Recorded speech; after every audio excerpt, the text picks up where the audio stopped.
Yo, what's going on with your boy, Moderator 28, back again once again with One Piece chapter 1076, titled Old Friends.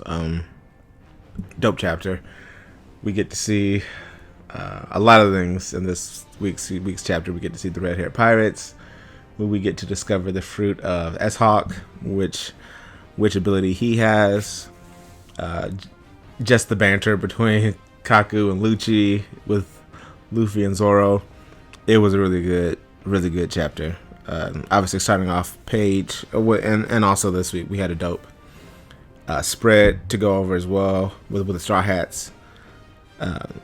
It's not weird now, but it's always just it's always good to like see Jinbei in there now because now he's officially joined the crew, officially back on Onigashima and the Wano Kuni arc. So it's just dope seeing him there and him being in these spreads now. So basically, it's a exact continuation from where the like chapter left off last week, with Zoro and Luffy contemplating letting Kaku and Lucci go. But Zoro was bringing up the fact that he like can't fully trust that they would even put the handcuffs back on after they've been released. And Kaku, I'm gonna say, lies and says that they would, and Lucci is like, heck nah, we're not doing that. Their intention was to come here and kill all 7 Vegapunks and assassinate pretty much anyone there that the world government wanted them to, right? And so Kaku was getting upset because he's like, dude, we're trying to escape. Like, why are you talking so bluntly? And I love the fact that like he's the same as Luffy, right? And Luffy says what's on his mind. Luffy doesn't hide anything. Rob Lucci's doing the same thing. He's a bad guy per se, but he's letting you know, hey, I'm the same way. I'm not gonna hide anything. I'm letting you know what my intentions are from the get go. But at the same time, they're also playing up like factors that Luffy and Zoro are constantly having to save Lucci and Kaku because S-Hawk and S-Bear are targeting them, which plays into the narrative that there is a Vegapunk who's sabotaging everything because the Seraphims are only going after CP0 and the other Vegapunks. They're not going after they're not going after the Straw Hats. So the order wasn't to kill the Straw Hats. The order is to kill the Vegapunks and Cypherpole. But I will bring up one thing in this chapter. I know we don't really get to see what if S-Bear tried to attack anyone, but S-Hawk is attacking Kaku, right? But notice Shaka doesn't get anything directed at him at all. I'm just putting it out there. I still think it's Shaka. I know a lot of people think it could be Edison, because I know he's the main one that everybody is considering, because again, he's the one who gave the last order to stop, so he's the one who has control of them. But as I said, I still think it's Shaka because he saw the monitors the whole time and he didn't say anything because he knew where Bonnie was. Again, I just always go back to that. But anyway, so he plays up that fact that like, Zoro, you're exerting your like self trying to protect us when you could free us and let us help you all out in defeating them. And so eventually they like do, but I love Luffy in this chapter, because he's like, hey, after we let y'all out, don't try and kill off my like friends because you can't beat me, And so Lucci is like, yeah, I'm gonna go after you first. I'm not gonna go after anybody else. Everybody else is going to die, but you're gonna die first. So I just love that dynamic in this chapter. So they eventually let both Rob and Kaku go, and they unleash a combined attack. Luffy and Lucci attack S-Bear with Kongun and the Sixth King pistol, while Zoro and Kaku attack S-Hawk with Tempest Kick, White Thunder, and Zoro uses Purgatory Onigiri. And they both blow them out out of the lab area through like walls, and then we go to the actual Dr. Vegapunk himself, who confirms and says that he didn't even know that CP0 was the cipher poles were being locked up because he saw them leaving port, or he saw the ships leaving, which again gives a bad light to Lilith, because Lilith said that. Well, now it's tricky though, because Lilith said that, and the real body is confirming what she said, is that they saw the ships leave, and she's like, you could come here and check. We saw those ships leave, so who did it?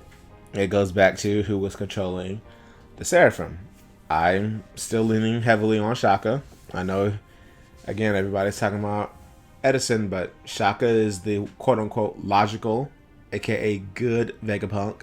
So to me, that's why I'm considering him the most, because he's doing the logical thing that he thinks is logical, which is selling out the other Vegapunks. He's locked up the Stella body so that way he won't get hurt, but he's having the other ones killed off. Because remember, he's the one who called Dragon and said, I think I'm going to die soon. It wasn't the Stella body who called. It was Shaka who called. So that's what I'm bringing light to. That's why I'm leaning heavily on Shaka. Right after that, we get to see, this is like the dopest part of this chapter, is where we get to see on an island in the New World, in a bar at a little port along the coast. Obviously, we get to see the silhouette of the one and only red-haired Shanks, and he's in a bar, and there's this giant kid there asking him to go, same way as Luffy was in the beginning of the series. It's a barmaid there as well. It's, telling the kid that he might as well stop, because Shanks isn't going to change his mind on this, right? And so Shanks is like, there's no way I'm going to take someone like you along with me.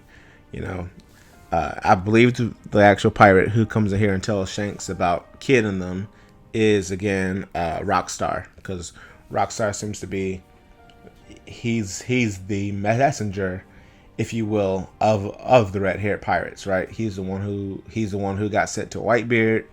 I don't think he was the one who ran up and told Shanks Mihawk was there when Mihawk came to the island. I think it was just a generic red-haired pirate, because we first got introduced to Rockstar when Shanks sent him to go and talk to Whitebeard. So I don't think that was him, unless Oda goes back and retcons it to say that was Rockstar all the way back then. But even there, now that we are seemingly getting confirmed that it was Beckman who took Kid's arm, we could put it to rest that it was the monkey monster who did it, even though it was a great meme throughout all these years. We can go ahead and put that to rest.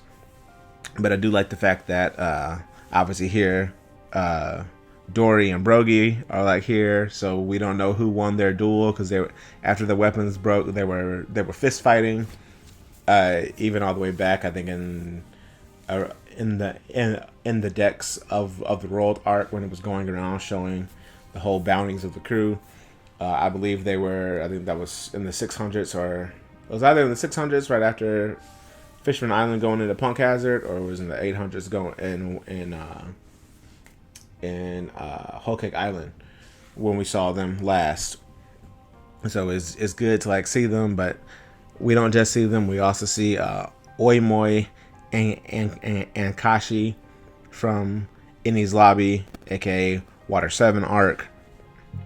Again, it's just great to see all of these pirates here gathered together. And so Rockstar asks Shanks, what is the message he wants to send? And Shanks says, do you want to fight me here and now, or leave your road poneglyph and flee? Make your choice. And so when Shanks told Beckman back right after Wano was about to wrap up, that he was going to go after the One Piece, he wasn't lying.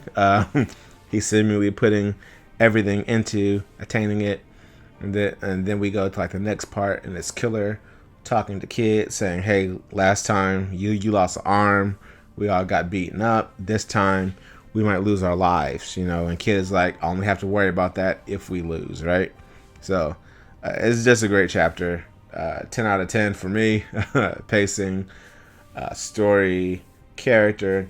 Yeah, I would like to get more around the island, but again, I'm not complaining because Egghead for me has been a godsend of an arc. It's like Oda is able to focus. We're not jumping between 20,000 characters like we were in Wano. We're not focusing on characters that don't matter. We're getting to move the like plot along as well. So I was excited. I love this chapter personally. Cannot wait to see what Oda does next. But that'll do it for me.